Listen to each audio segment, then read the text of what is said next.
रहीमना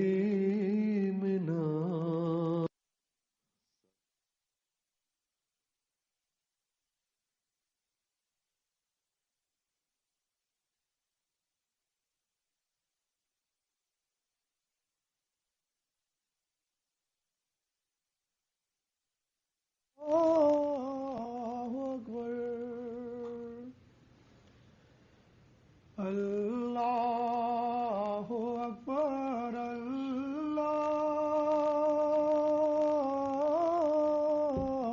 अकबर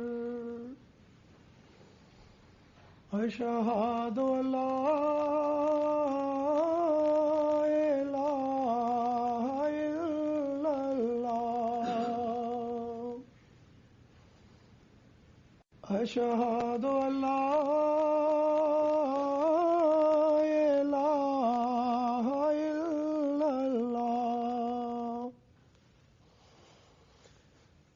अशहदु अन्ना मुहम्मदर रसूलुल्लाह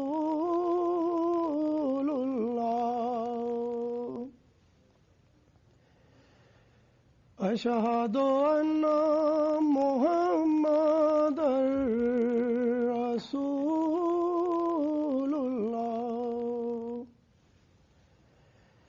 हय्या अला स्वलाह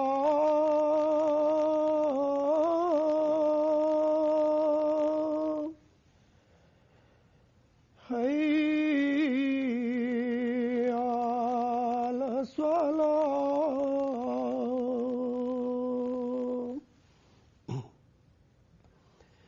हय्या अलल फलाह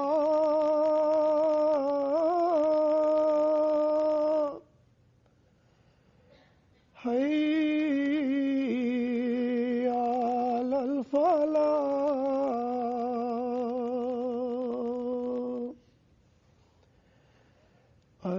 अल्लाहु अकबर अल्लाहु अकबर ला इलाहा इल्लल्लाह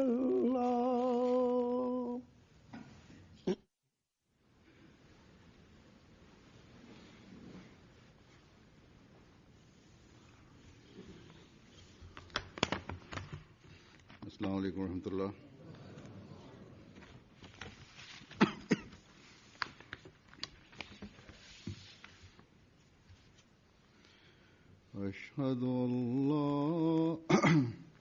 अशहदु अल्ला इलाहा इल्लल्लाह वहदहु ला शरीका लहू वअशहदु अन्ना मुहम्मदन अब्दुहु व रसूलुहु अम्मा बादु फ़अऊज़ु बिल्लाहि मिनश शैतानिर रजीम बिस्मिल्लाहिर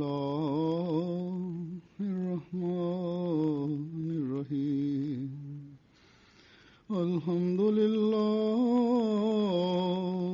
रब्बिल आलमीन अर्रहमानिर रहीम मालिकि यौमिद्दीन इय्याका नअबुदु व इय्याका नस्तईन इहदिनस सिरातल मुस्तकीम सिरातल लज़ीना अनअमता अलैहिम गैरिल मग़ज़ूबि अलैहिम वलद्दाल्लीन।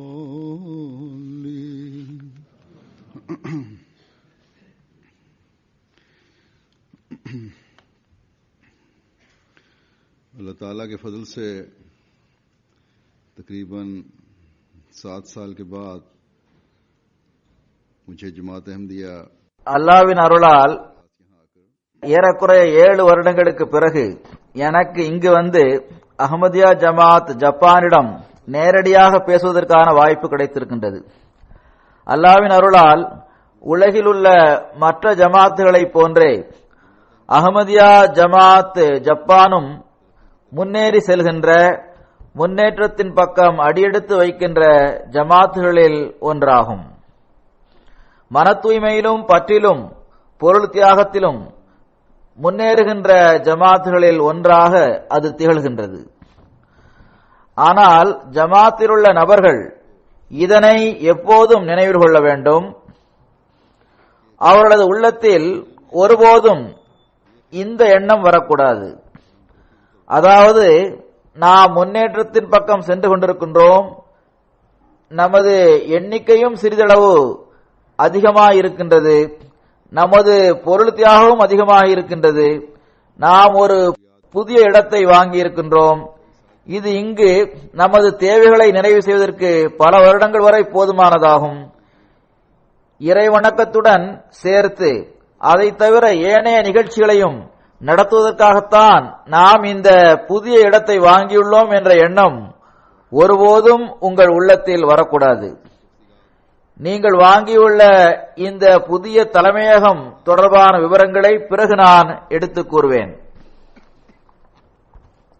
ஆனால் இங்கு நான் எடுத்து கூற விரும்புவது, இந்த புதிய விரிவான இடம் தொழுகைகளை நீங்கள் நிறைவேற்றுவதற்கு போதுமானதாக இருக்கின்றது.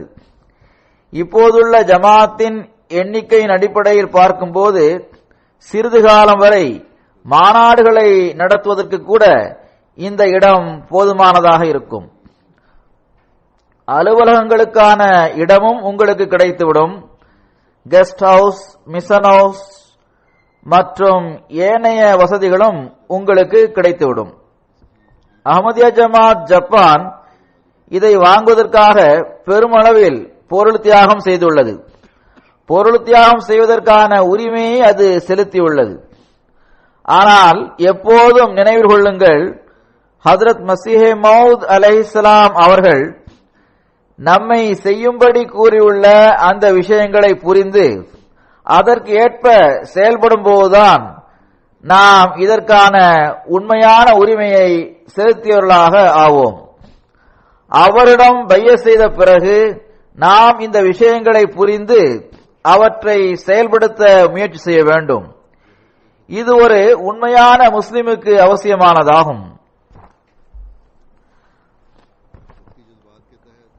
தற்காலிக உணர்வின் அடிப்படையில் சில தியாகங்களை, சில செயல்களை நாம் செய்திருந்தாலும் சில நேரங்களில் அவை கூட நன்மைகளை செய்வதற்கு விருப்பத்தை ஏற்படுத்த காரணமாக அமைகின்றது. அவை அல்லாஹ்வின் விருப்பத்தை பெறுவதற்காக செய்யப்பட்டவையாக இருந்தால் அவை இறை விருப்பத்தை பெற்றுத்தரக்கூடியதாகவும் அதனை சேகரிக்கக்கூடியதாகவும் இருக்கும். ஆனால் ஹஜ்ரத் மஸீஹ் மவ்ஊத் அலைஹிஸ்ஸலாம் அவர்களது பையத்தில் இணைந்துள்ளவர்களாக நம்மை பற்றி கூறுகின்ற நாம் நிரந்தரமாக தொடர்ந்து நமது ஒவ்வொரு செயலையும் அல்லாஹ்வின் திருப்தியை பெறுவதற்காக செய்வதற்கு முயற்சி செய்யும் போதுதான் உண்மையான முறையில் அதன் குறிக்கோளை அடைய முடியும். அஹ்மதியா ஜமாத் நிறுவப்பட்டதன் நோக்கத்தை நம் கண்முன்னால் வைத்து செயல்படும் போதுதான் இதை அடைய முடியும்.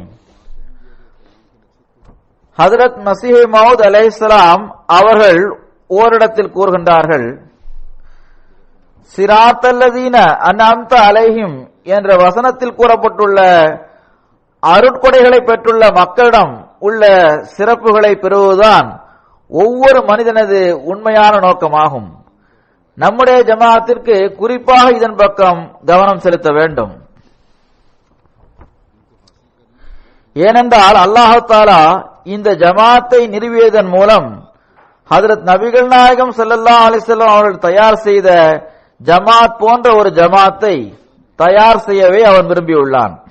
அதன் மூலம் இந்த இறுதி காலத்தில் இந்த ஜமாத் திருக்குர்ஆன், ஹஜ்ரத் நபிகள் நாயகம் ஸல்லல்லாஹு அலைஹி வஸல்லம் அவர்களின் உண்மை, மகிமை ஆகியவற்றிற்கு சாட்சியாக திகழ வேண்டும். எனவே இது மிக பெரும் பொறுப்பாகும். இந்த பொறுப்பை நம்மீது ஹஜ்ரத் மஸீஹ் மவ்ஊத் அலைஹிஸ்ஸலாம் அவர்கள் சுமத்தியுள்ளார்கள்.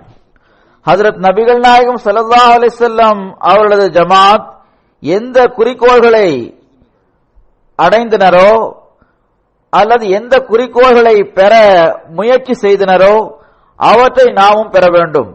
அவர்கள் தொடர்ந்து தமது உயிர், பொருள், நேரம் ஆகியவற்றை தியாகம் செய்தனர். அல்லாஹ்விற்குரிய உரிமைகளை அவனுக்கு அஞ்சியவாறு செலுத்தி வந்தனர். அல்லாஹ்வின் முன்பு அச்சத்துடன் துஆக்கள் செய்து வந்தனர். எந்த ஒரு தியாகத்தின் மீதும் அவர்கள் பெருமைப்படவில்லை. மாறாக இவற்றை அல்லாஹ் ஏற்றுக்கொள்ள வேண்டும் என்று துஆ செய்து வந்தனர். அவர்கள் தங்களது இறை வணக்கத்தின் தரத்தை எந்த அளவு உயர்த்தினர் என்றால், தங்களது இரவுகளையும் இறைவணக்கத்தின் மூலம் அவர்கள் உயிருடன் வைத்திருந்தனர்.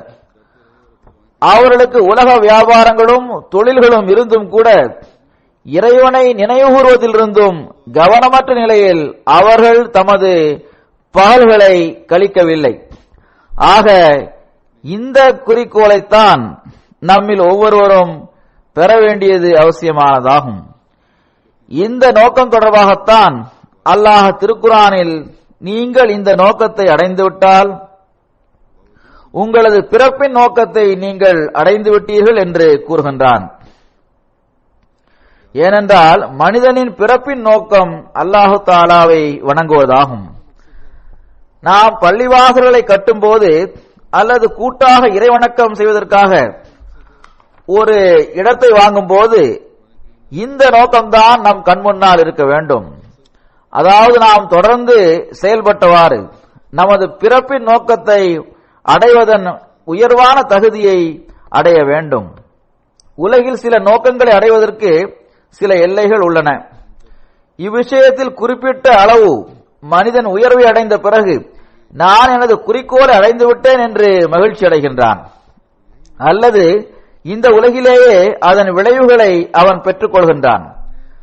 ஆனால் அல்லாஹ்வின் அடியானாக இருப்பது, அவனை வணங்குவது ஆகியவற்றின் நோக்கம் எத்தகையதென்றால், அதன் மூலம் அல்லாஹ்வின் நெருக்கத்தின் புதிய புதிய கதவுகள் திறந்து கொண்டே இருக்கின்றது. பிறகு மரணித்த பிறகும் கூட இந்த உலகில் செய்த செயல்களுக்கு மறு உலகில் நற்கூலி கிடைக்கின்றது. அதில் அல்லாஹ்வின் எல்லையற்ற கருணை மற்றும் அருளுக்கு ஏற்ப முன்னேற்றம் கிடைப்பது சாத்தியமானதாகும். அந்த முன்னேற்றம் கிடைத்துக் கொண்டே இருக்கும். அதன் மூலம் எத்தகைய அருட்கொடைகளுக்கு மனிதன் வாரிசாகி விடுகின்றான் என்றால் அது அவனது சிந்தனைக்கு அப்பாற்பட்டதாகும். சஹாபாக்கள் ரிதுவானுல்லாஹி அலைஹிம் இந்த விஷயத்தை கண்முன் நிறுத்தியவாறு முன்னேற்றத்தின் இலக்குகளை கடந்து சென்றனர். மேலும் ரலியல்லாஹு அன்ஹு, அல்லாஹ் அவரிடம் திருப்தி அடைந்தான் என்ற கண்ணியத்தை அவர்கள் பெற்றனர். ஹஜ்ரத் மஸீஹ் மவ்ஊத் அலைஹிஸ்ஸலாம் அவர்கள் கூறுகின்றார்கள், நான் எனது ஜமாத்தில் உள்ள நபர்களை இவ்வாறே முன்னேற்றத்தின் இலக்குகளை அவர்கள் கடந்து செல்ல வேண்டும் என்று விரும்புகின்றேன். அதன் மூலம் அவர்கள் தமது பிறப்பின் நோக்கத்தை நிறைவு செய்து பின்னர் அதன் தகுதிகளில் அவர்கள் முன்னேறி செல்ல வேண்டும். அவர்களது தகுதி உயர்ந்து கொண்டே செல்ல வேண்டும். மேலும் அல்லாஹ்வின் அருட்கொடைகளை பெறுபவர்களாக அவர்கள் இருக்க வேண்டும். ஹஜ்ரத் மஸீஹ் மவ்ஊத் அலைஹிஸ்ஸலாம் அவர்கள் கூறுகின்றார்கள், ஜமாத்தில் உள்ள நபர்கள் எத்தகையவர்களாக இருக்க வேண்டும் என்றால் அவர்களது திருக்குர்ஆன் மற்றும் ஹஜ்ரத் நபிகள் நாயகம் ஸல்லல்லாஹு அலைஹி வஸல்லம் அவர்களது மகிமை ஆகியவற்றிற்கு சாட்சிகளாக திகழ வேண்டும். என்ன, அல்லாஹ்வின் இறுதியான முழுமையான வேதமாக இருக்கின்ற திருக்குர்ஆனின் மகிமை நமது சாட்சி மூலம்தான் நிரூபிக்கப்படுமா? என்ன, அல்லாஹ்வின் இறுதி நபியாகவும் எல்லோரையும் விட அல்லாஹ்விற்கு மிகவும் நேசத்திற்குரிய தூதராகவும் ஹாத்தமுல் அன்பியாவாகவும் இருக்கின்ற ஹஜ்ரத் நபிகள் நாயகம் ஸல்லல்லாஹு அலைஹி வஸல்லம் அவரது மகிமையை நிரூபிப்பதற்கு நமது ஏதாவது ஒரு செயல் தேவைப்படுகின்றதா? இல்லை. ஹஜ்ரத் மஸீஹ் மவ்ஊத் அலைஹிஸ்ஸலாம் அவர்கள் இங்கு என்ன கூற விரும்புகின்றார்கள் என்றால், திருக்குர்ஆனின் போதனைகளுக்கு ஏற்பவும் ஹஜ்ரத் நபிகள் நாயகம் ஸல்லல்லாஹு அலைஹி வஸல்லம் அவர்களது முன்மாதிரி கேட்பவும் நடப்பதன் மூலமாக நமது செயல்களில் ஒரு புரட்சி தோன்ற வேண்டும். அந்த புரட்சி எவ்வாறு வெளிப்பட வேண்டும் என்றால், உலகம் இவர்களை பார்த்து திருக்குரானின் அழகிய போதனைகளுக்கு ஏற்பவும் ஹஜ்ரத் நபிகள் நாயகம் ஸல்லல்லாஹு அலைஹி வஸல்லம் அவர்களது நடைமுறை கேட்பவும் செயல்பட்டதன் மூலமாகவே இந்த புரட்சி இவர்களது வாழ்நாளில் வந்துள்ளது என்று கூற வேண்டும். இவர்கள் எத்தகைய மக்கள் என்றால், இறைவணக்கத்தின் உயர்வான தரத்தை பெற்றதன் மூலம் இறைவனுக்குரிய உரிமையை செலுத்தக்கூடியவர்களாக இவர்கள் இருக்கின்றனர். எல்லாவிதமான நல்லொழுக்கத்தின் உயர்வான நல்லுதாரணத்தை நிலைநாட்டுவதன் மூலம் இறை அடியார்களுக்குரிய உரிமையை செலுத்தக்கூடியவர்களாக இவர்கள் இருக்கின்றனர் என்று அவர்கள் கூற வேண்டும். எனக்கு கிடைத்துள்ள அறிக்கையில் இந்த விஷயம் கூறப்பட்டுள்ளது. நமது முஸ்லிம் அல்லாத ஜப்பானிய நண்பர் ஒருவர் இப்போது வாங்கப்பட்டுள்ள புதிய இடத்தை நாம் வாங்க முற்பட்ட போது பல்வேறு சந்தர்ப்பங்களில் ஏற்பட்ட தடைகளை நீக்குவதில் எவ்வித சுய பலனையும் எதிர்பார்க்காமல் அவர் நமக்கு உதவி செய்துள்ளார். இதற்கு மஸ்ஜித் பைத்துல் அஹத் என்று பெயர் வைக்கப்பட்டுள்ளது. அது முழுமையடையும் கட்டத்தில் இருக்கின்றது. இந்த இடத்தை வாங்குவதில் பல்வேறு சந்தர்ப்பங்களில் என்னென்ன தடைகள் ஏற்பட்டு வந்ததோ அவற்றை அகற்றுவதில் இந்த நண்பர் எவ்வித சுய பலனையும் எதிர்பார்க்காமல் நமக்கு உதவி செய்துள்ளார். அதற்கு காரணம், பூகம்பங்களின் போதும் சுனாமி வந்த சமயத்திலும் ஜமாத் இறையடியார்களுக்குரிய உரிமைகளை செலுத்தியவாறு செய்த தொண்டுகளே ஆகும். அந்த பணிகளுக்கு அவரது பார்வையில் பெரும் முக்கியத்துவம் இருந்தது. ஜப்பானிய மக்களுக்கு ஜமாத் பேருபகாரம் செய்துள்ளது என்று அவர் கூறினார். எனவே நான் இந்த பணியை எவ்வித கூலியையும் இதற்காக பெறாமல் செய்வேன் என்று அவர் கூறியுள்ளார்.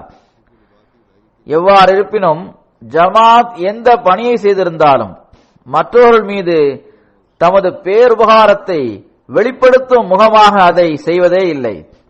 மாறாக அது தனது கடமையை செய்துள்ளது. அவ்வாறு செய்யவும் வேண்டும். ஏதாவது ஒரு இடத்தில் எவர் எந்த துன்பத்தில் இருப்பதை பார்த்தாலும் உதவி செய்ய வேண்டும். ஆனால் எவ்வாறு இருப்பினும் அவர் தமது உயர்வான நல்லொழுக்கத்தை வெளிப்படுத்தி காட்டியுள்ளார். ஜமாத்தின் இந்த சிறிய தொண்டை பாராட்டி கூறியவாறு அவர் ஜமாத்திற்கு அருகில் வந்துள்ளார்.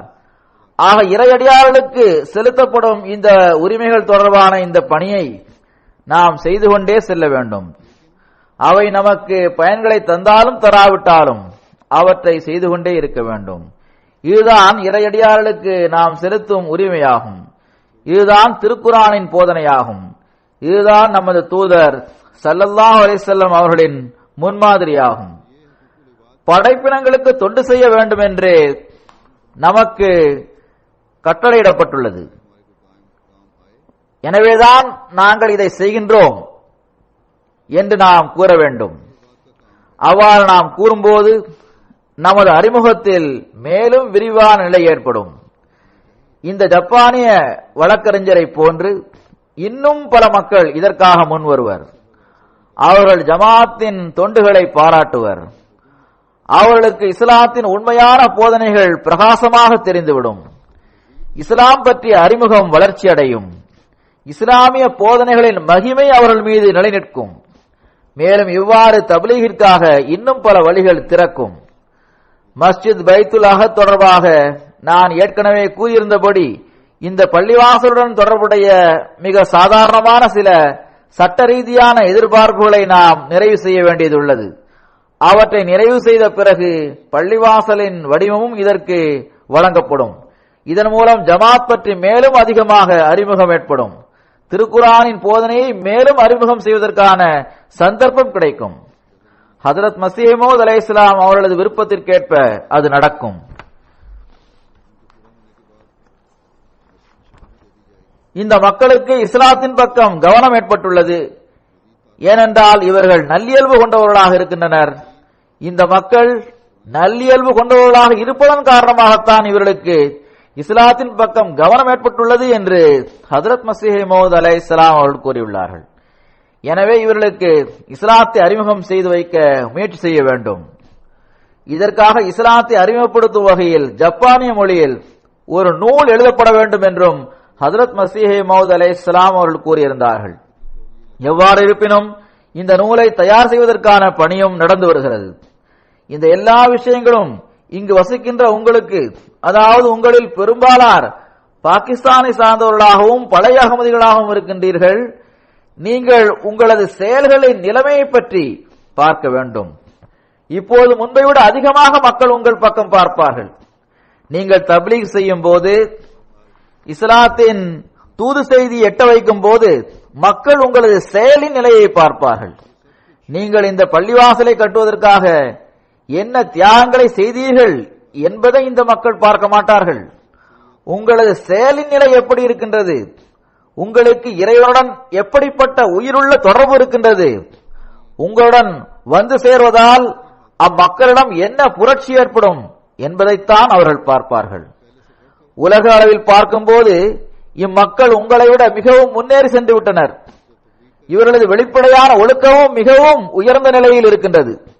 ஏதாவது ஒரு புது விஷயத்தை இவர்களுக்கு கொடுக்க முடியும் என்றால் அது இறைவனோடு இவர்கள் தொடர்பு கொள்வதற்கான வழிமுறைகளை நாம் இவர்களுக்கு கற்றுக் கொடுப்பதே ஆகும்.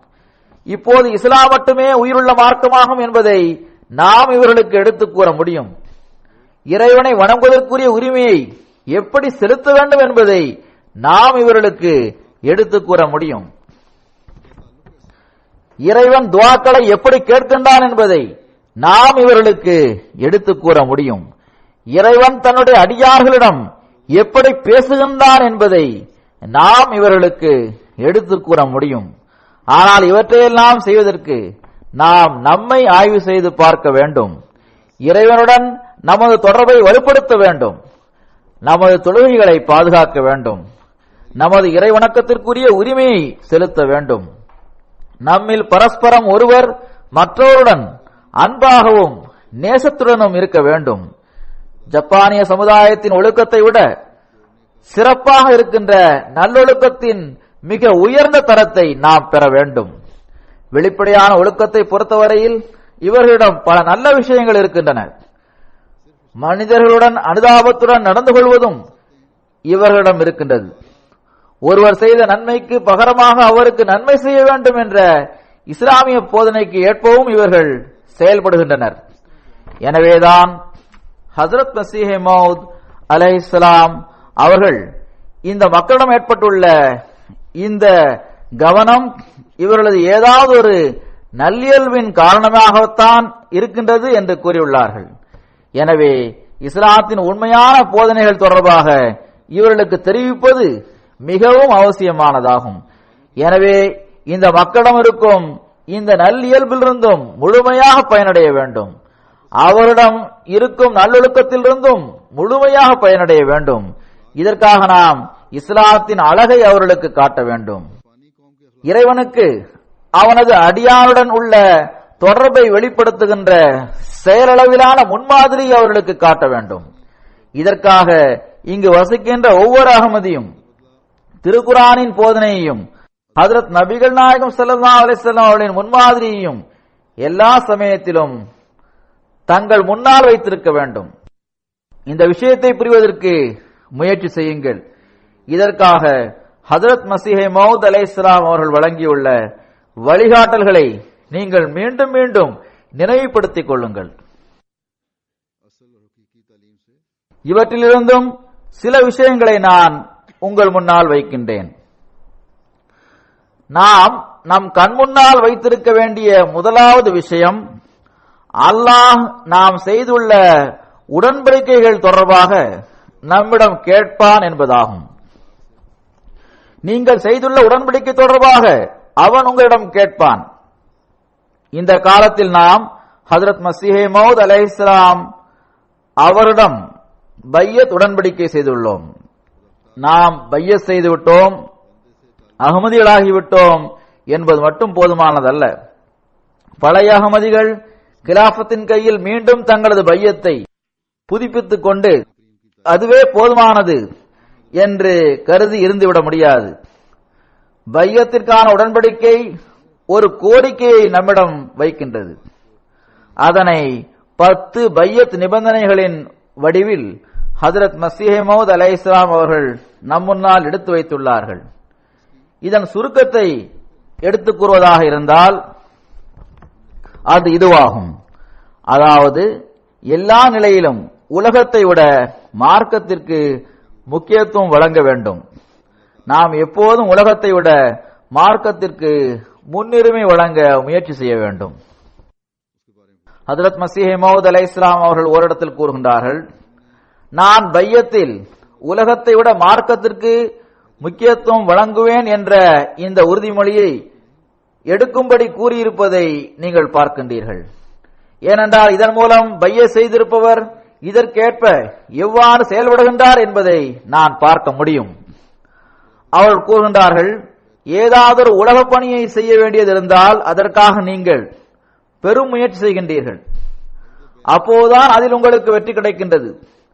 ஆனால் மார்க்கத்திற்காக உழைக்க வேண்டும் என்ற வேதனை உங்களிடம் இல்லை. எதன் மூலம் எல்லா சமயமும் இறைவன் முன்னால் இருக்கும் நிலை ஏற்படுமோ அத்தகைய முயற்சி உங்களிடம் இல்லை. உங்களை நீங்களே அல்லாஹ்வின் கட்டளைகளுக்கேற்ப வடிவமைத்துக் கொள்வதற்கும் அதற்கேற்ப செயல்படுவதற்கும் முயற்சி செய்வது உங்களிடம் இல்லை. ஹஜ்ரத் மஸீஹ் மவ்ஊத் அலைஹிஸ்ஸலாம் அவர்கள் கூறுகின்றார்கள், ஜமாத்தில் ஒரு தூய மாற்றம் ஏற்பட வேண்டும் என்பதில் எனக்கு மிகுந்த துக்கமும் வேதனையும் இருக்கின்றது. எனது ஜமாத்திடம் ஏற்பட வேண்டிய மாற்றம் தொடர்பாக என்னுடைய உள்ளத்தில் என்ன வரைபடம் இருக்கின்றதோ அதற்கேற்றாற்போல் உள்ள நிலைமை இப்போது உருவாகவில்லை. இந்த நிலைமையை பார்த்து எனது நிலை லஅல்லக பாகியுன் நஃப்ஸக அல்லா யகூனு முஃமினீன், அதாவது இவர்கள் ஏன் நம்பிக்கை கொண்டவர்களாக ஆகவில்லை என்பதற்காக ஒருவேளை நீர் உமது உயிரை மாய்த்துக் கொள்வீரா என்ற நிலைக்கு ஒப்பானதாக இருக்கின்றது. ஹஜ்ரத் மஸீஹ் மவ்ஊத் அலைஹிஸ்ஸலாம் அவர்கள் கூறுகின்றார்கள், சில சொற்களை மட்டும் பையத்தின் போது கிளியை போன்று சொல்வதை நான் விரும்புவதில்லை. இதனால் எந்த பலனும் ஏற்படாது. நஃப்ஸை தூய்மைப்படுத்துவதற்கான அறிவை பெறுங்கள். இதற்கான தேவையே இருக்கின்றது. உங்களது நஃப்ஸை எப்படி தூய்மைப்படுத்துவது என்பதை அறிவதற்கு முயற்சி செய்யுங்கள். ஹஜ்ரத் மஸீஹ் மவ்ஊத் அலைஹிஸ்ஸலாம் அவர்கள் ஒருவர் தன்னிடம் பைய செய்த பிறகு அவர் தெரிந்திருக்க வேண்டிய அதன் உண்மை நோக்கம் தொடர்பாக இவ்வாறு கூறுகின்றார்கள், நீங்கள் உங்களிடம் ஒரு தூய மாற்றத்தை உருவாக்குங்கள். முற்றிலும் ஒரு புதிய மனிதனாக ஆகிவிடுங்கள். இதற்காக உங்களில் ஒவ்வொருவரும் இந்த ரகசியத்தை புரிவது அவசியமானதாகும். எத்தகைய மாற்றம் ஏற்பட வேண்டுமென்றால் நான் வேறு ஒருவனாவேன் என்று அவரால் கூற முடிய வேண்டும். அதாவது முதலில் நான் எப்படி இருந்தேனோ இப்போது அவ்வாறு இல்லை என்பதை கூற முடிய வேண்டும். எனவே இந்த வேதனையை நாம் உணர வேண்டியது அவசியமானதாகும். இந்த சொற்களை ஹஜ்ரத் மஸீஹ் மவ்ஊத் அலைஹிஸ்ஸலாம் அவர்கள் தமது நட்பிலிருந்தும் பெரும் பலன்களை பெற்று வந்த அந்த மக்களிடம் கூறியுள்ளார்கள். அவர்களது தரம் ஹஜ்ரத் மஸீஹ் மவ்ஊத் அலைஹிஸ்ஸலாம் அவர்களது விருப்பத்திற்கேற்ப இல்லை என்றால், அதில் குறைவு இருந்தால், பிறகு நம்முடைய காலத்தில் இத்தகைய குறைகள் பல மடங்கு அதிகமாகிவிட்டன. அவற்றை அகற்றுவதற்காக நாம் பல மடங்கு அதிகமாக முயற்சி செய்ய வேண்டும். அப்போதுதான் நாம் அன்னாரின் வேதனையை இலகுவானதாக ஆக்குபவர்களாக ஆக முடியும். ஹஜ்ரத் மஸீஹ் மவ்ஊத் அலைஹிஸ்ஸலாம் அவர்கள் இதுவே எனது நிலையாகும் என்று கூறியிருப்பது, நீங்கள் ஏன் மூமின்களாக ஆகவில்லை என்ற உங்களது இந்த நிலைமையை பார்த்து என்னையே நான் அழித்துக் கொள்வேனா என்று அவர்கள் கூறுவதன் பொருள், அந்நியர்களை பொறுத்தவரையில் அவர்கள் ஏன் நம்பிக்கை கொள்வதில்லை என்ற துக்கம் இருக்கத்தான் வேண்டும். ஆனால் இங்கு அவர்களுக்கு தம்மவர்களை பற்றிய கவலை இருக்கின்றது. ஒரு நம்பிக்கையாளருக்கு தேவையான அந்த உயர் தகுதியை இவர்கள் ஏன் பெறவில்லை என்ற கவலை அவர்களுக்கு இருந்தது. திருக்குரான் இவ்வாறு நம்பிக்கை கொள்பவர்கள் தொடர்பாக, நாங்கள் இஸ்லாத்தை ஏற்றுக்கொண்டுள்ளோம் என்று வேண்டுமானால் நீங்கள் கூறுங்கள், நாங்கள் கட்டுப்பட்டு நடக்கின்றோம், ஜமாத் அமைப்பில் இணைந்து விட்டோம், ஹஜ்ரத் நபிகள் நாயகம் ஸல்லல்லாஹு அலைஹி வஸல்லம் அவர்கள் காத்தமுன் நபியின் ஆவார்கள் என்பதை ஏற்றுக்கொண்டுள்ளோம், ஹஜ்ரத் நபிகள் நாயகம் ஸல்லல்லாஹு அலைஹி வஸல்லம் அவர்கள் முன்னறிவிப்பு செய்திருந்த வரவேண்டிய அந்த வாக்களிக்கப்பட்ட மசீஹும் மஹதியும் வந்துவிட்டார், நாங்கள் அவரிடம் பையத் செய்து அவரை ஜமாத்தில் இணைந்து விட்டோம் என்று வேண்டுமானால் கூறுங்கள். ஆனால் உங்களிடம் முழுமையான ஈமான் இப்போது உருவாகவில்லை.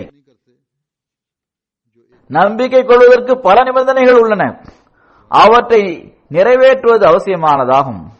உதாரணமாக, ஒரு நம்பிக்கையாளர் எல்லோரையும் விட அதிகமாக அல்லாஹ்வின் மீது நேசம் வைக்கின்றவராக இருக்க வேண்டும்.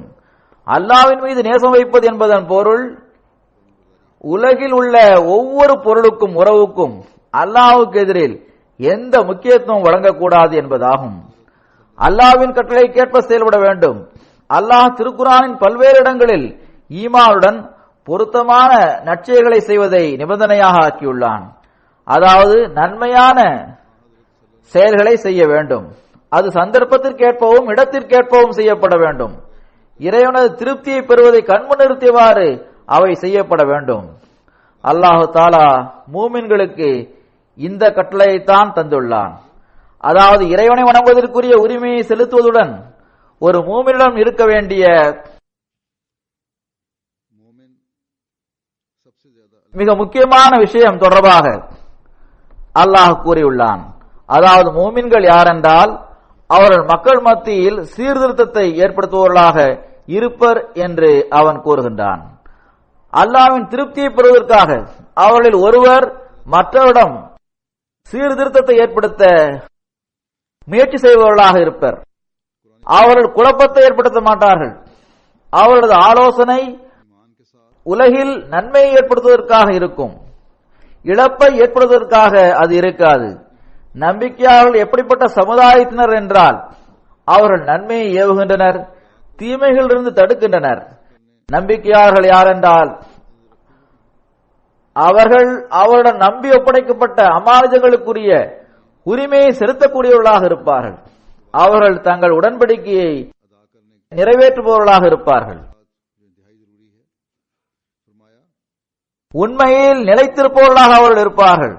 கவுலே சதீத் என்னும் நேர்மையான கூற்றை கூறுவதை எந்த அளவு முறையாக பேணுபவர்களாக அவர்கள் இருப்பார்கள் என்றால் எவ்வித கோணலான பேச்சும் அவர்களது நாவிலிருந்து வெளிவராது. தம்மவர்களுக்கு எதிராக சாட்சி கூற வேண்டியது வந்தாலும் அவர்கள் சாட்சி கூறுவார்கள். அவர்கள் பரஸ்பரம் ஒருவர் மற்றவருக்காக தியாகம் செய்ய வேண்டும் என்ற உணர்வால் நிரம்பி காணப்படுவார்கள். சஹாபாக்களில் ஒருவர் மற்றவருக்காக தியாகம் செய்வதில் எத்தகைய முன்மாதிரியை காட்டினார்கள் என்றால் அவர்கள் தமது செல்வத்தையும் வீட்டிலுள்ள பொருள்களையும் சொத்துக்களையும், சுருக்கமாக கூறுவதென்றால் ஒவ்வொரு பொருளையும் அவர்களில் ஒருவர் மற்றவருக்காக தியாகம் செய்வதற்கு தயாராக அவர்கள் இருந்தனர். பிறகு நம்பிக்கையாளர்களிடம் இருக்கும் இன்னொரு அடையாளம், அவர்கள் நல்லெண்ணம் கொள்பவர்களாக திகழ்வர். எல்லா சமயத்திலும் அவர்கள் தப்பெண்ணம் கொள்வதில்லை. கேள்விப்பட்ட விஷயங்களை உறுதியாக நம்பியவாறு அவர்களில் பரஸ்பரம் ஒருவர் மற்றோர் தொடர்பாக தமது உள்ளத்தை காழ்ப்புணர்ச்சியாலும் வெறுப்புணர்வாலும் நிரப்பிக் கொள்வதில்லை. இந்த ஒரு விஷயத்தை மட்டும் பேணியவாறு உங்களில் ஒவ்வொருவரும் இதற்கேற்ப 100% செயல்பட ஆரம்பித்து விட்டால் இங்குள்ள ஒவ்வொரு ஜமாத் சகோதரரின் முன்னேற்றத்தின் வேகமும் பல மடங்கு அதிகமாக ஆக முடியும். நம்பிக்கையாளர்கள் தமது மனைவிமார்களுடன் நல்ல முறையில் நடந்து கொள்வர். இதுவும் கூட அல்லாஹ்வின் கட்டளையாகும். இங்கு ஜப்பானிய பெண்களை யார் திருமணம் செய்திருக்கின்றார்களோ அவர்களில் ஒவ்வொருவரும் இஸ்லாமிய போதனைக்கேற்ப தங்கள் மனைவிமார்களுடன் நல்ல முறையில் நடந்து கொள்பவர்களாக இருந்தால் இது அவர்களது மாமனார் குடும்பத்தில் உள்ள உறவினர்கள் மத்தியில் தப்லீக் செய்வதற்குரிய வழியாக ஆகிவிடும். பிறகு நம்பிக்கையாளர்கள் பரஸ்பரம் ஒருவர் மற்றொரு தவறுகளை மன்னிப்பவர்களாக இருப்பார்கள். கண்டும் காணாது போன்று நடந்து கொள்பவர்களாக அவர்கள் இருப்பார்கள். பிறகு நம்பிக்கையாளர்கள் பணிவை மேற்கொள்பவராக இருப்பார்கள். ஹஜ்ரத் மஸீஹ் மவ்ஊத் அலைஹிஸ்ஸலாம் அவர்கள் தமது ஒரு கவிதையில் இவ்வாறு கூறுகின்றார்கள்: बदतर बनो हर एक से अपने ख्याल में, शायद के इससे दखल हो दारुल विसाल में. நீங்கள் பணிவை மேற்கொண்டால் ஒவ்வொருவரையும் விட கீழ்நிலையில் இருப்பவராக உங்களை நீங்களே கருதி கொண்டால்தான் அல்லாஹ்வின் அன்பை பெறக்கூடியவர்களாக நீங்கள் ஆக முடியும். எனவே இறைவனின் நெருக்கத்தை பெற விரும்பினால் பணிவை மேற்கொள்வது நிபந்தனையாகும். தற்பெருமை கொள்வது இறைவனுக்கு விருப்பமானதல்ல.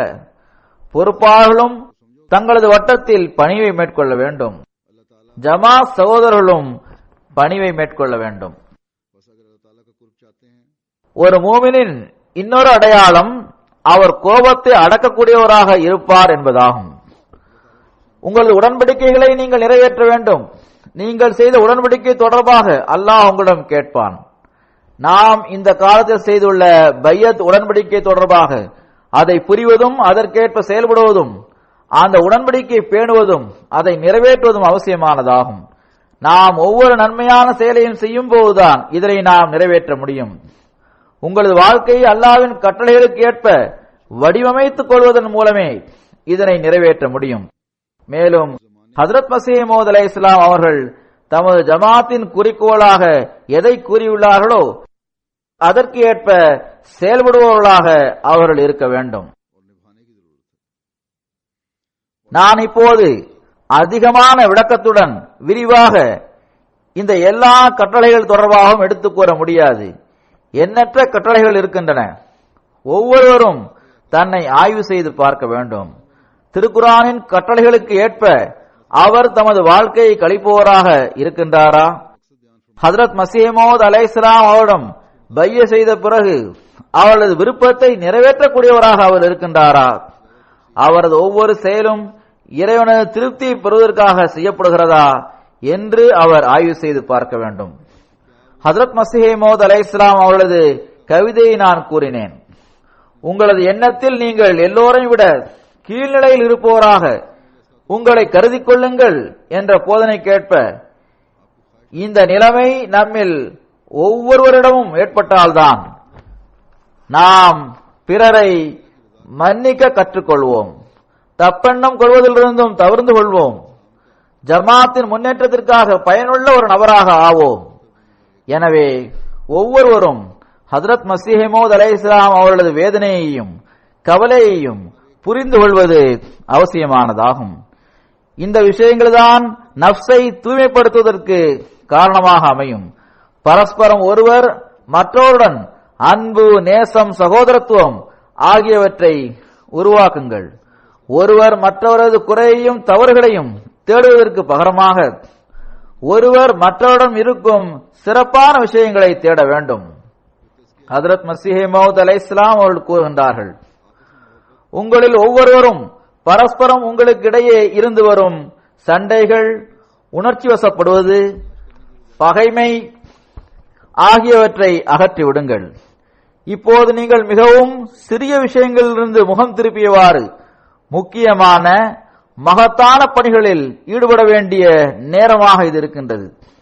ஹஜ்ரத் மஸீஹ் மவ்ஊத் அலைஹிஸ்ஸலாம் அவர்கள் கூறுகின்றார்கள்: நினைவில் கொள்ளுங்கள், நீங்கள் அல்லாஹ் கூறிய விஷயங்களுக்கு ஏற்ப செயல்பட்டால், மேலும் அவரது மார்க்கத்திற்கு உதவுவதற்கான முயற்சிகளை செய்வதில் ஈடுபட்டால் இறைவன் எல்லா தடைகளையும் அகற்றி விடுவான். நீங்கள் வெற்றி பெற்றுவிடுவீர்கள். எந்த உயர்வான விஷயங்கள் தொடர்பாக அவர்கள் நமக்கு கவனமூட்டியுள்ளார்களோ அவை இவையாகும். அல்லாஹ்வின் மார்க்கத்தை பரப்புவதற்காக முயற்சி செய்ய வேண்டும். இந்த நேரத்தில் எந்த வெற்றியை பெறுவதற்காக நாம் முயற்சி செய்ய வேண்டுமோ அது ஹஜ்ரத் மஸீஹ் மவ்ஊத் அலைஹிஸ்ஸலாம் அவர்களது வருகையின் நோக்கத்தை நிறைவு செய்வதாகும். அவர்களது வருகையின் நோக்கம் அடியானை இறைவனுக்கு அருகில் கொண்டு செல்வதும் அவனுடன் உயிருள்ள தொடர்பை ஏற்படுத்துவதும் ஆகும். இவ்வாறே படைப்பினங்களில் ஒருவருக்கு மற்றொரு மீது உள்ள உரிமையை செலுத்துவதன் பக்கம் கவனமூட்டுவதும் அதனை செயல்படுத்துவதும் ஆகும். நாம் முழுமையான நம்பிக்கையாளராக ஆவதற்கு முயற்சி செய்யும் போதுதான் இவையெல்லாம் நடக்க முடியும். அதன் மூலம் இஸ்லாத்தின் அழகிய போதனையை ஒவ்வொரு இடம் வரை நாம் எட்ட வைக்க முடியும். எனவே மீண்டும் நான் கூறுகின்றேன், உங்களில் ஒவ்வொருவரும் உங்களை ஆய்வு செய்து பார்க்க வேண்டிய தேவை இருக்கின்றது. ஜப்பானுள்ள ஜமாத் மிக சிறிய ஜமாத் ஆகும். இதில் ஒரு சிலர் கூட தங்களது சொல்லுக்கும் செயலுக்கும் இடையில் முரண்பாட்டை கொண்டவர்களாக இருந்தால் இந்த விஷயமானது ஒவ்வொருவரிடமும் அதன் தீய தாக்கத்தை ஏற்படுத்தும். குறிப்பாக இளைஞர்கள் மீதும் சிறுவர்கள் மீதும் இதனால் எத்தகைய தாக்கம் ஏற்படுகின்றதென்றால் அதன் விளைவாக அவர்கள் மார்க்கத்தை விட்டு தொலைவில் சென்று விடலாம். அகமதியத்திற்கு அருகில் வந்திருக்கும் ஜப்பானியர்கள் கூட அப்படிப்பட்ட விஷயங்களை பார்த்துவிட்டு உங்களை விட்டு அகன்று தொலைவில் சென்று விடலாம். எந்த ஜப்பானிய ஆணாக இருந்தாலும் அல்லது பெண்ணாக இருந்தாலும் அவர் அகமதி ஆண் அல்லது பெண்ணுடன் திருமணம் செய்த பிறகு அகமதியத்தை அவர்கள் நெருங்கி வந்திருந்தால் அவர்களும் கூட இதனால் அதை விட்டு விலகி தொலைவில் சென்று விடலாம். எனவே இது மிகவும் கவலைக்குரிய இடமாகும். முதலாவதாக இதற்கு ஜமாத்தின் தலைவரும் பொறுப்பு பிரச்சாரகரும் பொறுப்பாளிகளாக இருக்கின்றார்கள். அவர்கள் ஒரு தந்தையாக இருந்து பணியாற்ற வேண்டும். அவர்களுக்கிடையில் தூய மாற்றத்தை ஏற்படுத்தும் முயற்சியில் அவர்கள் தொடர்ந்து ஈடுபட வேண்டும். தங்களது பொறுப்பின் அடிப்படையிலும் தங்களுக்கு இருக்கும் அறிவின் அடிப்படையிலும் எல்லோரையும் விட அதிகமாக இவர்களுக்குத்தான் பொறுப்பு இருக்கின்றது. இது குறித்து அவர்களிடம் கேள்வி கேட்கப்படும். இதை பற்றி தெரியாதவர்களாக அவர்கள் இருந்தால் அல்லது இதை பற்றி குறைவான அறிவுதான் அவர்களுக்கு இருந்தது என்றால் அது வேறு விஷயமாகும். ஆனால் எல்லாம் தெரிந்திருந்தும் பிறகு அதற்கேற்ப செயல்படாமல் இருந்தால் இது தொடர்பாக அதிகம் கேள்வி கேட்கப்படும். அதற்கு பதில் சொல்ல வேண்டும். ஜமாத் சகோதரர்கள் ஒவ்வொருவரும் தங்களை தாமே ஆய்வு செய்து பார்க்க வேண்டும். பிறகு ஜமாத்தின் ஒவ்வொரு பொறுப்பாளரும் அவர் தனது பொறுப்பிற்கான உரிமையை செலுத்துகின்றாரா என்று ஆய்வு செய்ய வேண்டியது அவசியமானதாகும். இந்த உரிமையை செலுத்தாதன் காரணமாக அவர் ஜமாத்தில் அமைதியின்மையை ஏற்படுத்திவிடவில்லையே என்பதை அவர் ஆய்வு செய்து பார்க்க வேண்டும். இதற்கு பிறகு கிளை அமைப்புகளின் பொறுப்பாளர்கள் உள்ளனர். அவர்களும் தங்களை ஆய்வு செய்து பார்க்க வேண்டும். ஒவ்வொருவரிடமும் அவரிடம் நம்பி ஒப்படைக்கப்பட்டவை தொடர்பாகவும் அவர் செய்துள்ள உடன்படிக்கை தொடர்பாகவும் எந்த அளவு இதனை நீங்கள் நிறைவேற்றியுள்ளீர்கள் என்று கேட்கப்படும். கூட்டங்களில் மாநாடுகளில் உள்ள நிகழ்ச்சிகள் ஜப்பானிய மொழியில் இருக்க வேண்டும். இது தொடர்பாகவும் எனக்கு சில புகார்கள் வந்துள்ளன. இங்குள்ள ஜப்பானியர் ஒரு சிலருக்கு இங்கு நடைபெறும் கூட்டங்களில் என்ன நடக்கின்றது என்று எதுவுமே தெரிவதில்லை. எந்த ஆண்களுக்கும் பெண்களுக்கும் ஜப்பானிய மொழி நன்றாக புரிவதில்லையோ அவர்களுக்காக உருதுவில் அதன் மொழியாக்கத்திற்கான ஏற்பாடு இருக்க வேண்டும். நிகழ்ச்சிகள் உருதுவிலும் அதன் மொழியாக்கம் ஜப்பானிய மொழியிலும் இருக்கக்கூடாது. இங்கு அதற்கு நேர் மாற்றமான நடைமுறை இருக்க வேண்டும். கூட்டங்கள் ஜப்பானிய மொழியில் நடத்தப்பட வேண்டும். அதன் மொழியாக்கம் உருதுவில் இருக்க வேண்டும். ஜப்பானிய அகமதிகளை அதிகமாக உங்களது நிகழ்ச்சிகளில் பங்கு பெறக்கூடியவர்களாக ஆக்குங்கள்.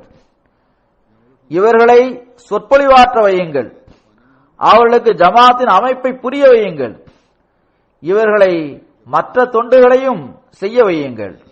நான் ஏற்கனவே கூறியிருந்தபடி இன்ஷா அல்லாஹு தாலா உங்களது புதிய பள்ளிவாசல் இங்கு விரைவில் உருவாகிவிடும். இதன் மூலமாக தப்லீகிற்கான மேலும் பல வழிகள் திறக்கும். இந்த வழிகளில் ஒவ்வொரு அகமதியும் அதை கண்காணிக்கின்ற கண்காணிப்பாளராக நிற்க வேண்டியது வரும். அதன் மூலம் எவர் இந்த வழியில் செல்வதற்காக வந்தாலும் எவர் இவற்றை தேடுவதற்கு முயற்சி செய்தாலும் அங்கு அகமதியத்தை பற்றி அறிந்துள்ள பழைய அகமதிகள் அவர்களுக்கு வழிகாட்டுவதற்காக இருக்க வேண்டும். நான் ஏற்கனவே கூறியதற்கிணங்க நம்மில் ஒவ்வொருவருக்கும் இறைவனுடன் தொடர்பு நிலை பெறாத வரை இந்த பணியை நாம் செய்ய முடியாது. எந்த ஏக இறைவனின் பெயரால் இந்த பள்ளிவாசல் கட்டப்படுகிறதோ அந்த ஏக இறைவனை வணங்குவதற்கான உரிமையை செலுத்தாமல் இருந்தால், எவருடனும் எவ்வித உறவும் வைக்காத அந்த ஏக இறைவனின் தன்னிறைவு பற்றிய அறிவு ஒருவருக்கு இல்லாமல் இருந்தால் இந்த பணியை நாம் செய்ய முடியாது. தக்வாவிற்கேற்ப நடக்கின்றவர்தான் அவனது பார்வையில் கண்ணியத்திற்குரியவர் ஆவார். அவர் இறைவணக்கத்திற்குரிய உரிமையை செலுத்துபவர் ஆவார். பொருத்தமான நற்செயல்களை செய்வோராக அவர் இருப்பார்.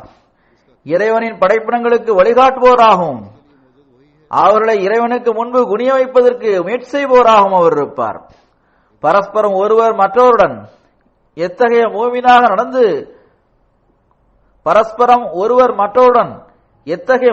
நடந்து கொள்பவர்களாக அவர்கள் இருப்பர் என்றால், ருஹமாஹு பைனஹும், அவர்கள் தங்களுக்கு இடையில் கருணையுடன் நடந்து கொள்வர் என்பதன் உதாரணமாக அவர்கள் திகழ்வர். எனவே ஒவ்வொரு அகமதியும் இது பொறுப்பாளரின் பொறுப்பு மட்டும் அல்ல என்பதை நினைவில் கொள்ள வேண்டும். மாறாக ஒவ்வொரு அகமதி ஆண், பெண், இளைஞர், முதியவர் ஆகியோரது பொறுப்பாக இது இருக்கின்றது. அவர்கள் பொறுப்பாளர்களின் தவறுகளை எடுத்து காட்டுவதில் மட்டும் ஈடுபட்டுக் கொண்டிருக்க கூடாது. மாறாக தம்மை தாமே அவர்கள் ஆய்வு செய்து பார்த்து தங்களை தாமே ஏக இறைவனுடன் தொடர்பை ஏற்படுத்திக் கொள்பவர்களாக ஆக்கிக் கொள்ள வேண்டும். ரஹ்மானாகிய இறைவனுடன் தொடர்பை ஏற்படுத்தி ரஹ்மானின் அடியாராக ஆக வேண்டும். மேலும் இன்ஷா அல்லாஹு தாலா உங்களுக்கு விரைவில் கிடைக்க இருக்கின்ற இந்த பள்ளிவாசலுக்குரிய உரிமையை செலுத்துவதற்கு தயாராகுங்கள். உங்களது தியாகங்களுக்கு அல்லாஹ்வின் முன்பு அவை ஏற்றுக்கொள்ளப்படும் தகுதியை பெற்றுத் தருவதற்கு நீங்கள் முயற்சி செய்யுங்கள். அது அல்லாஹ்வின் கட்டளைக்கேற்ப நீங்கள் செயல்படுவதன் மூலமாகவும் அவனது அருளாலும் தான் நடக்க முடியும். உங்களது முயற்சியால் அது நடக்காது. எனவே அதற்காக துஆ செய்ய வேண்டியது அவசியமானதாகும். அல்லாஹ்வின் அருளை கேட்பது அவசியமானதாகும். பணிவை மேற்கொள்வது அவசியமானதாகும். நான் ஏற்கனவே இந்த பள்ளிவாசல் தொடர்பாக சில விவரங்களை கூறுவேன் என்று கூறியிருந்தேன். என் முன்னால் உள்ள விவரங்களின் அடிப்படையில் நான் இது பற்றி உங்களுக்கு இப்போது எடுத்து கூறுகின்றேன். 1981ஆம் ஆண்டு பழைய மிஷன் ஹவுஸ் இங்கு வாங்கப்பட்டது. அதன் விவரங்களை கூற வேண்டிய தேவையில்லை. அது ஒரு சிறு வீடாகும். மஸ்ஜித் பைத்துல் அஹதின் பரப்பளவு ஏறக்குறைய 3000 சதுர மீட்டர் ஆகும். இதில் 60% பகுதி கூரையின் கீழ் கட்டிடமாக இருக்கின்றது. தொழுகைக்கான ஹால் இருக்கின்றது. இதில் 500 தொழுகையாளிகள் தொழ முடியும். தங்குவதற்கான குவார்டர்ஸ் இருக்கின்றது.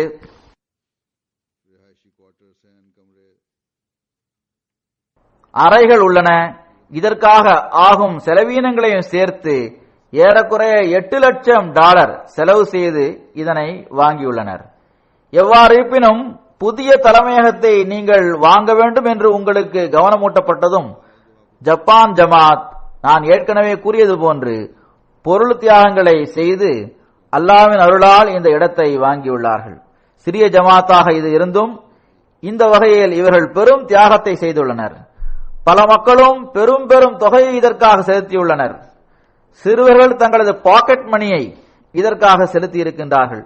பெண்கள் தங்களது நகைகளை தந்துள்ளனர். சிலர் பாகிஸ்தானில் உள்ள தங்கள் வீடுகளை விற்று அதன் மூலம் கிடைத்த தொகையை இதற்காக கொடுத்துள்ளனர். அல்லது தங்கள் சொத்தை விற்று இதற்காக தொகையை வழங்கியுள்ளனர். சிலர் தங்களது முன்னோரிடமிருந்து தங்களுக்கு கிடைத்த விலை மதிப்புள்ள தங்களுக்கு மிகவும் பிரியமான நகைகளை விற்று அந்த தொகையை பள்ளிவாசலுக்கு வழங்கியுள்ளனர். சுருக்கமாக பொருள் தியாகத்தில் ஒருவர் மற்றவரை விட அதிகமாக தியாகம் செய்வதற்கு நீங்கள் முயற்சி செய்து தியாகங்களை செய்துள்ளீர்கள். அல்லாஹ் இந்த எல்லா பொருள் தியாகங்களையும் ஏற்றுக்கொள்வானாக. உங்களது செல்வங்களிலும் உயிர்களிலும் அளவற்ற அருள்களை வழங்குவானாக. இப்போது பள்ளிவாசலின் ரெஜிஸ்ட்ரேஷன் அதன் இறுதி கட்டத்தை அடைந்திருக்கின்றது. முதலிலே இது நடந்திருந்தால் அங்கு ஜும்மா தொழுகை நடந்திருக்கும். ஆனால் விரைவில் அது நமக்கு இன்ஷா அல்லாஹு தாலா கிடைக்கும் என்ற நம்பிக்கை இருக்கின்றது. எந்த ஜப்பானிய வழக்கறிஞர் தொடர்பாக நான் கூறினேனோ அவர் ஃபீஸ் வாங்கியிருந்தால் குறைந்தது $20,000 ஃபீஸாக கொடுக்க வேண்டியது இருந்திருக்கும். இது அவரது பேருபகாரமாகும். அல்லாஹு தாலா இதற்கான நட்கூலியை அவருக்கு வழங்குவானாக. பள்ளிவாசலுக்காக நீங்கள் இந்த முயற்சியை சில மாதங்களிலேயே செய்து முடித்துள்ளீர்கள். இந்த விவரங்களிலிருந்தும் பள்ளிவாசலுக்காக நமக்கு கிடைத்துள்ள இந்த இடத்தை வாங்குவதற்காக வழக்கத்திற்கு மாற்றமாக நீங்கள் செய்ய வேண்டிய தியாகங்களை நீங்கள் செய்துள்ளீர்கள். ஆனால் இந்த இடம் கிடைத்த அந்த வரலாற்றை பார்க்கும்போது நாம் இதை பற்றி சிந்திக்காமல் இருந்த சமயத்தில் அல்லாஹ் நமக்கு உதவி செய்தான். திடீரென்று இதற்கான ஏற்பாடு உடனடியாக நடந்தது. இதுவும் அல்லாஹ்வின் அருளாகும். இதில் உங்களது முயற்சியை விட இந்த இடம் கிடைத்தது அல்லாஹ்வின் அருள்களின் கனியாக இருக்கின்றது. இதனால் இவ்வளவு விரிவான இடம் உங்களுக்கு கிடைத்து விட்டது. இது எத்தகைய இடமாக இருக்கின்றது என்றால், சில மாதங்களுக்கு முன்னால் உங்களில் சிலர் இத்தகைய இடம் கிடைப்பது பற்றி கற்பனை செய்து கூட பார்த்திருக்க மாட்டார்கள். இந்த விஷயங்கள் நம்மை இறைவன் முன் குனிய வைக்கக்கூடியவையாக இருக்க வேண்டும். ஆனால் இத்துடன் நான் இதையும் கூற விரும்புகின்றேன். உலகில் ஒவ்வொரு இடத்திலும் அஹ்மதியா ஜமாத்தின் மீது பொழிகின்ற இந்த அருள்கள் அஹ்மதியத்தின் எதிரிகள் உரத்த குரலில் செய்திருந்த அந்த வாதங்களுக்கு எதிரில் இறைவன் புறமிருந்து கிடைத்துள்ள பதிலாகும். அஹ்மதியா ஜமாத்திற்கு சாதகமாக அல்லாஹ்வின் அருள்கள் மற்றும் அவனது உதவிகள் உள்ளன என்பதற்கான செயலளவிலான வெளிப்பாடாக இது இருக்கின்றது. இந்த வாதங்களை எதிரிகள் இரண்டாவது கலிஃபாவின் கிலாஃபத் காலகட்டத்தில் செய்திருந்தனர். அதாவது, நாங்கள் காதியானில் உள்ள ஒவ்வொரு செங்கலையும் அங்கிருந்து அகற்றி விடுவோம், அஹ்மதியத்தை நாங்கள் அழித்து விடுவோம், நவுது பில்லா என்பதே எதிரிகளின் வாதமாக இருந்தது. அந்த சமயத்தில் ஹஜ்ரத் முஸ்லிம் மவ்ஊத் ரலியல்லாஹு அன்ஹு அவர்கள் தஹ்ரீக் ஜதீத் திட்டத்திற்கான அடித்தளத்தை நிறுவினார்கள். மேலும் இதற்கு நாம் கூறும் பதில் தப்லீக் செய்வதும் உலகில் நாம் பரவிவிடுவதும் ஆகும் என்று அவர்கள் கூறியிருந்தார்கள். இதை கேட்டு ஜமாத் சகோதரர்கள் அப்போது பொருள் தியாகங்களை செய்தனர். உலகில் அஹ்மதியத், அதாவது உண்மை இஸ்லாத்தின் தூது செய்தியும் பரவ ஆரம்பித்தது. முபல்லிகுகள் வெளிநாட்டிற்கு சென்றனர். பள்ளிவாசல்கள் கட்டப்பட்டன. மனித இனத்திற்காக தொண்டு செய்யும் மற்ற பணிகளும் நடக்க ஆரம்பித்தன. மருத்துவமனைகளும் பள்ளிக்கூடங்களும் கட்டப்பட்டன. காதியானின் ஒவ்வொரு செங்கலையும் அங்கிருந்து அகற்றி விடுவோம் என்று கூறியவர்களது பெயரும் அடையாளமும் கூட இப்போது எஞ்சியிருக்கின்றதா என்பது நமக்கு தெரியவில்லை. ஆனால் அஹ்மதியா ஜமாத் இன்று உலகில் 200க்கும் மேற்பட்ட நாடுகளில் இருந்து வருகிறது. ஒவ்வொரு வருடமும் பள்ளிவாசல்கள் கட்டப்படுகின்றன. லட்சக்கணக்கான மக்கள் அஹ்மதியத்தின் மூலமாக இஸ்லாத்தில் இணைந்துள்ளனர். இந்த வருடம் அல்லாஹ் தாலா உங்களுக்கு, அதாவது ஜமாத் அஹ்மதியா ஜப்பானுக்கு பள்ளிவாசலின் வடிவத்தில் ஒரு அருட்கொடையை வழங்கியுள்ளான். அது உடனடியாக கிடைப்பதற்கு எந்த சாத்தியக்கூறும் இருக்கவில்லை. இதை பற்றி நான் ஏற்கனவே கூறிவிட்டேன்.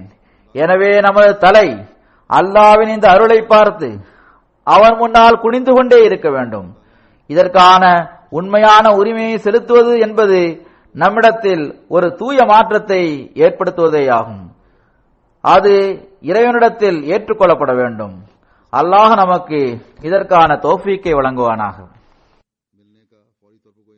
தஹ்ரீக் ஜதீத் திட்டத்துடன் தொடர்புள்ள அல்லாஹ்வின் இந்த அருள்களை நாம் வெளிப்படுத்தி கூறுவதையும் நாம் செய்ய வேண்டும்.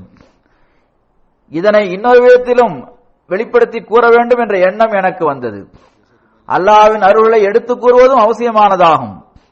தற்செயலாக தஹ்ரீக் ஜதீதின் புது வருடம் எனது இந்த சுற்றுப்பயணத்தின் சமயத்தில் ஆரம்பமாகியுள்ளது. அல்லது இவ்வாறும் கூறலாம், ஆஸ்திரேலியா மற்றும் தூர கிழக்கு நாடுகளில் நான் சுற்றுப்பயணம் மேற்கொண்ட சமயத்தில் தஹ்ரீக் ஜதீதின் கடந்த வருடம் முடிந்துவிட்டது. அதில் நாம் அல்லாஹ்வின் அருள்களின் எண்ணற்ற காட்சிகளை கண்டோம். இந்த சுற்றுப்பயணத்தின் போதும் அந்த காட்சிகளை நாம் பார்த்தோம்.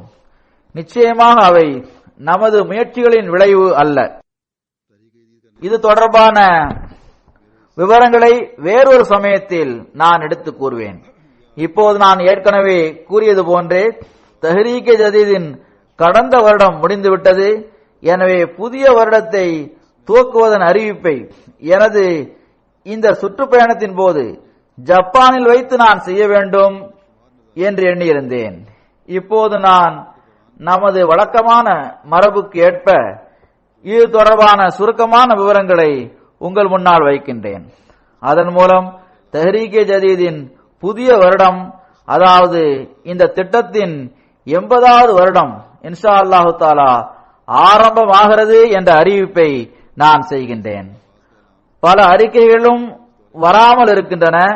நமக்கு கிடைத்த அறிக்கைகளுக்கு ஏற்ப இந்த வருடம் தஹ்ரீக் ஜதீதில் ஜமாத்திற்கு 78,69,100 பவுண்டுகள் பொருள் தியாகம் செய்வதற்கான தௌஃபீக் கிடைத்துள்ளது. இது கடந்த வருடத்தை விட ஏறக்குறைய 6.5 லட்சம் பவுண்டுகள் அதிகமாகும். அதிகரிப்பு அதிகமாக இருந்திருக்கலாம்.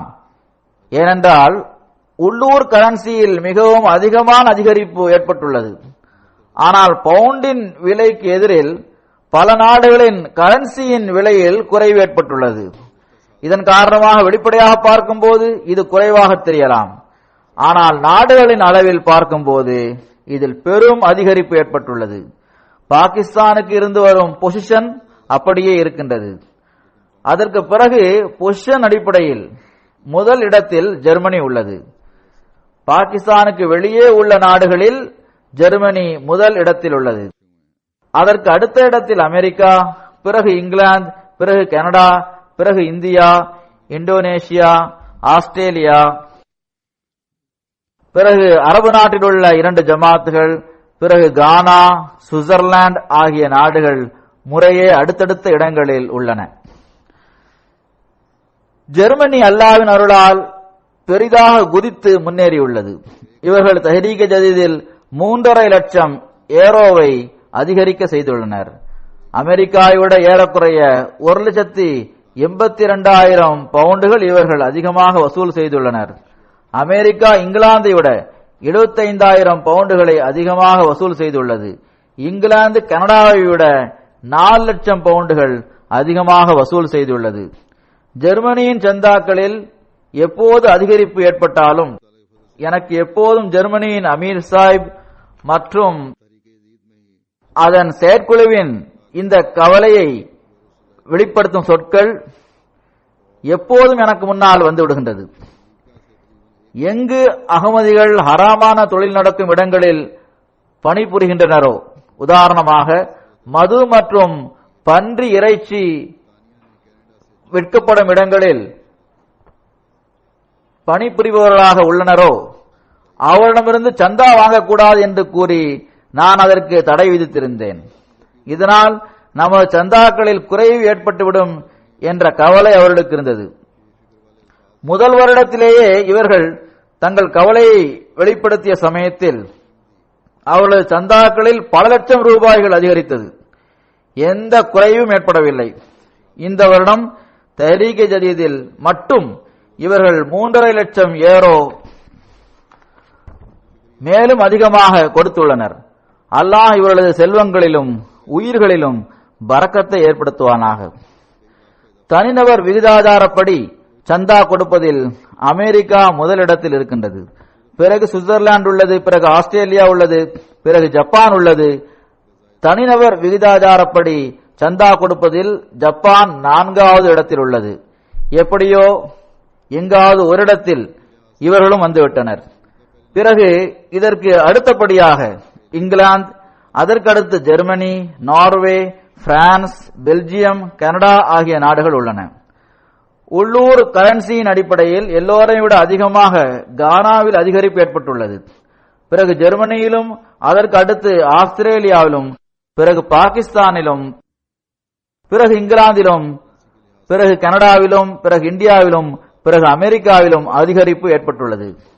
இந்த வருடம் சந்தா கொடுப்பவர்களின் எண்ணிக்கை அதிகமாக்குவதன் பக்கம் அதிகமாக கவனம் செலுத்துங்கள் என்று நான் கூறியிருந்தேன்.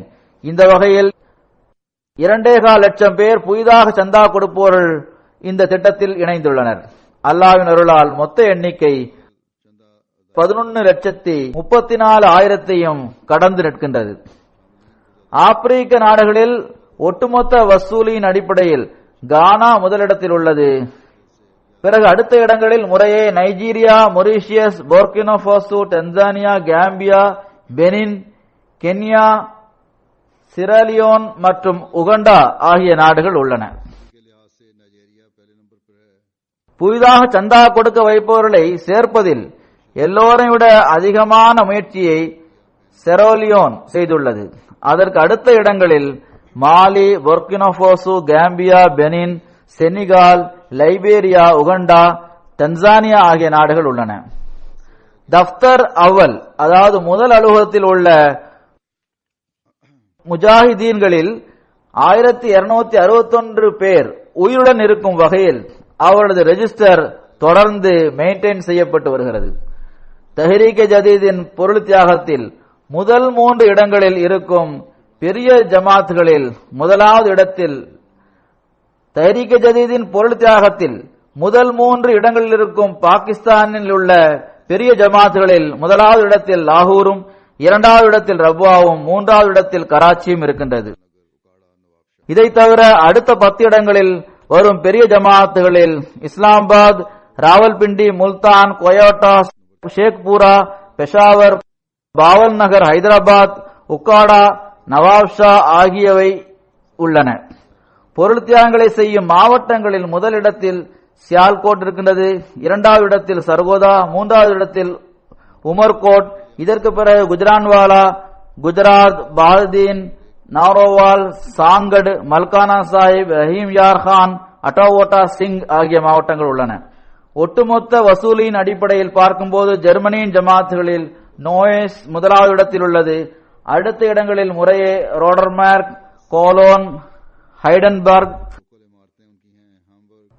கோகலென்ஸ், டெராயிஸ், மஹதியாபாத், மோயின்காட்டன், நியூசன்பர்க், நேடா ஆகிய ஜமாத்துகள் உள்ளன. வசூலின் அடிப்படையில் அவரது உள்ளூர் அமாரத்துகளின் வரிசையில் ஹம்பர்க் முதலிடத்திலும் அதற்கு அடுத்த இடங்களில் முறையே பிராங்க்போர்ட், குரோசோகிரான், விஸ்பாடன், மோரிஃபில்டன், வட்ரோவி, ஓப்பன்பர்க், மின்ஹைம், ரெட்ஸ்டட் மற்றும் ரெட்சன்பாக் ஆகியவை உள்ளன. அமெரிக்காவில் வசூலின் அடிப்படையில் முன்னணியில் இருக்கின்ற ஜமாத்துகள் Los Angeles, Inland Empire, Silicon Valley, Detroit, Harrisburg, Los Angeles East, Columbus, Seattle, Los Angeles West, Silver Spring, Phoenix ஆகியவையாகும். இங்கிலாந்தில் இத்திட்டத்தில் முன்னணியில் உள்ள 10 பெரிய ஜமாத்துகள் Masjid Fazl, West Hill, New Malden, Worcester Park, Raynes Park, Birmingham Central, Masjid West, Baitul Futuh, த்ரான்டன் hath மற்றும் same ஆகியவையாகும். ஒட்டுமொத்த வசூலின் அடிப்படையில் முன்னணியில் இங்கிலாந்தின் 5 ரீஜன்கள், அதாவது London, North East, Midland, South மற்றும் மிடில் சிக்ஸ் உள்ளன. கனடாவில் முன்னணியில் உள்ள ஜமாத்துகள் Peace Village, Calgary, Vaughan, Vancouver, Edmonton, Durham, Ottawa, Saskatoon, Lloydminster ஆகியவையாகும். இந்தியாவில் முன்னணியில் உள்ள 10 ஜமாத்துகள் கருளாய் கேரளா, கேலிக்கட் கேரளா, ஹைதராபாத் ஆந்திர பிரதேசம், கண்ணனூர் டவுன் கேரளா, பயங்காடி கேரளா, காதியான் பஞ்சாப், கல்கட்டா பெங்கால், யாதகிர் கர்நாடகா, சென்னை தமிழ்நாடு, மாதா டவுன் கேரளா. கேரளாவில் உள்ள ஜமாத்துகள் மிகவும் ஆக்டிவாக இருக்கின்றது. மாஷா அல்லாஹ். இந்தியாவின் முதல் 10 இடங்களில் உள்ள மாநிலங்களின் பெயரை கூறுகின்றேன். கேரளா, ஆந்திர பிரதேசம், ஜம்மு காஷ்மீர், கர்நாடகா, பெங்கால், ஒரிசா, பஞ்சாப், யூபி, மகாராஷ்டிரா, தில்லி ஆகியவை உள்ளன. இந்த வருடம் அல்லாஹ்வின் அருளால் ஆப்பிரிக்காவிலிருந்தும் இந்தியாவிலிருந்தும் மற்ற இடங்களிலிருந்தும் வழக்கத்திற்கு மாற்றமாக செய்யப்பட்டுள்ள பொருள் தியாகங்கள் தொடர்பான சம்பவங்கள் வந்துள்ளன. அவற்றின் விவரங்களை எடுத்து கூறுவதற்கு நேரமில்லை. எவ்வாறு இருப்பினும் ஏதாவது ஒரு சமயத்தில் அவை கூறப்படும் இன்ஷா அல்லாஹு தாலா. இந்த வருடம் ஜமாத் கபாபீரிலிருந்து அவர்கள் ஜப்பானிலிருந்து தஹ்ரீக் செய்வதற்காக அறிவிப்பு செய்யப்படும் போது எங்களது ஜமாத் கடந்த வருடத்திற்கு எதிரில் தங்களது தியாகத்தை மேலும் அதிகமாக எடுத்து வைத்துள்ளது என்று தெரிவிக்கும்படி எழுதியுள்ளனர். இது அரபு நாடுகளில் எல்லாவற்றையும் விட பெரிய ஜமாத் ஆகும். இவர்கள் தங்களது தியாகத்தை 2 மடங்காக ஆக்கியுள்ளனர். ஏறக்குறைய 20,000 பவுண்ட் அதிகமாக வழங்கியுள்ளனர். அல்லாஹு தாலா எவ்வகையிலாவது தியாகம் செய்திருப்பவர்கள் மற்றும் தஹ்ரீக் செய்வதற்காக பொருள் தியாகம் செய்திருக்கின்ற அனைவருடைய செல்வங்களிலும் பொருள்களிலும் அளவற்ற அருள்களை வழங்குவானாக. ஈமானிலும் நிச்சய உறுதியிலும் அவர்களை முன்னேறும்படி செய்வானாக. இந்த தியாகங்கள் முழுக்க முழுக்க அல்லாஹ்வுக்காக செய்தவையாக இருக்கட்டுமாக. மேலும் அல்லாஹ் அந்த தியாகங்களை ஏற்றுக்கொள்வானாக. அல்ஹம்துலில்லாஹ் நஹ்மதுஹு வ நஸ்தஈனுஹு வ நஸ்தக்ஃபிருஹு வ நு'மினு பிஹி வ நதவக்கலு அலைஹி வ நஊது பில்லாஹி மின் ஷுரூரி அன்ஃபுஸினா ومن سيئات أعمالنا من يهده الله فلا مضل له ومن يضلل فلا هادي له ونشهد أن لا إله إلا الله ونشهد أن محمدا عبده ورسوله عباد الله رحمكم الله إن الله يأمر بالعدل والإحسان وإيتاء ذي القربى وينهى عن الفحشاء والمنكر والبغي يعظكم لعلكم تذكرون اذكروا الله يذكركم وادعوه يستجب لكم ولذكر الله